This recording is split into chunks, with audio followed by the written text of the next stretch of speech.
Answering a comment on a recent video today. The Bible is 99.9% fictitious nonsense. Now look, to start off with, I'm going to say, you may be here to prove me wrong. You may be here to hang me for heresy. But I'm going to ask you to commit to the end. And I say this because whether you're atheist or conservative Christian, I'm going to say things that you might find difficult to hear or annoying, but you'll never actually know the truth of what I have to say unless you hear me out. And look, my response to that comment was, when you pan for gold, you're looking for that 0.1%. And I'm going to suggest to you that reading the Bible is like panning for gold. Jesus told two stories, among others, in Matthew chapter 13. Again, the kingdom of heaven is like treasure hidden in a field, which a man found and hid. And for joy over it, he goes and sells all he has and buys that field. Again, the kingdom of heaven is like a merchant seeking beautiful pearls, who, when he has found one pearl of great price, went and sold all he had and bought it. I've been reading a book lately entitled Gods, Voices and the Bicameral Mind. It's a series of essays on the work of Julian Jaynes. If you're not familiar with it, I suggest you go and have a look. It's an amazing book. Now, Jaynes's work is entirely materialistic in outlook. But let's for a moment assume, as Jaynes does, that God is merely a hallucination, a product of the bicameral mind. Now, alongside that assumption, he demonstrates quite thoroughly that metaphor is not merely a rhetorical tool, but fundamental to the development of language itself.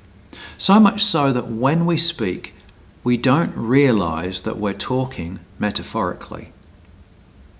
Now, an example Jaynes himself uses is the snow blankets the earth. Now, we can see that the word blanket is metaphorical here. But Jaynes contends that there's more to it than that. Consider what the snow is blanketing. And the implication is not one of coziness or of warmth, but rather of sleep.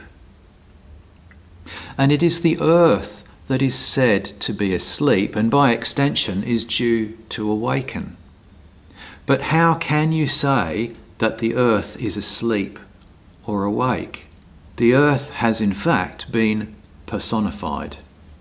Now, when we look at the Bible, we can see that its writers use this metaphorical device of personification freely throughout it.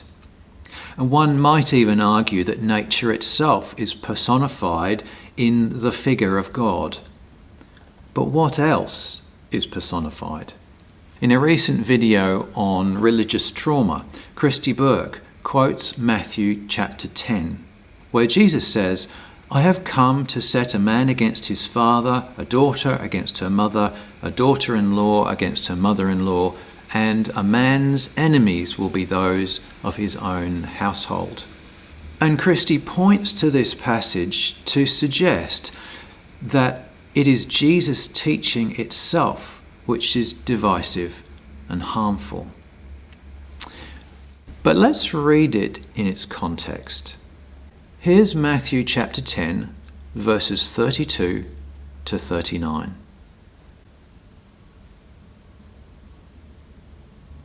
I would suggest that every figure in this text is, in fact, a personification of some state within our own hearts and minds. Rather than calling for conflict amongst families, it is expressing some deep truth about our own lives and existence, about the conflict between one desire and another, between one piece of knowledge and another, and it's a conflict that we all live out.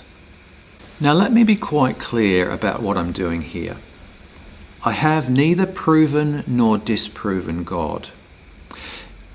If the Bible can employ metaphor without God, it can certainly employ it by divine design. I've merely used an atheist's hypothesis on the development of language to demonstrate that it is quite unreasonable to read the Bible in such a way as to pit family members literally one against the other. Atheists, quite rightly in my view, criticise sections of the Christian church for reading the Bible in a literalistic way. But in doing so, you fall into the same trap, assuming that it is the only way to read the Bible. You see, the worth of the Bible is not in one or two historical figures who may or may not have existed, or geographical locations. You fail to consider an important alternative, and that is the need to read the Bible metaphorically. And alongside of that, we've forgotten our language's reliance itself on metaphor. And we've forgotten that Jesus always spoke in parables. Metaphor, even when it's not labelled as such. Matthew chapter 13. All these things Jesus spoke to the multitudes in parables, and without a parable he did not speak to them. In my view, it is only reasonable to conclude that reading the Bible is like panning for gold, or, as Jesus said, a treasure hidden in a field. The point is the treasure, not the field.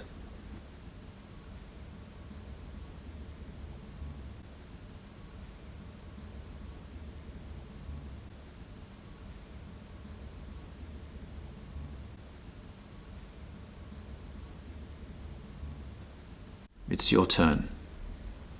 I look forward to hearing what you have to say. Do put something in the comments.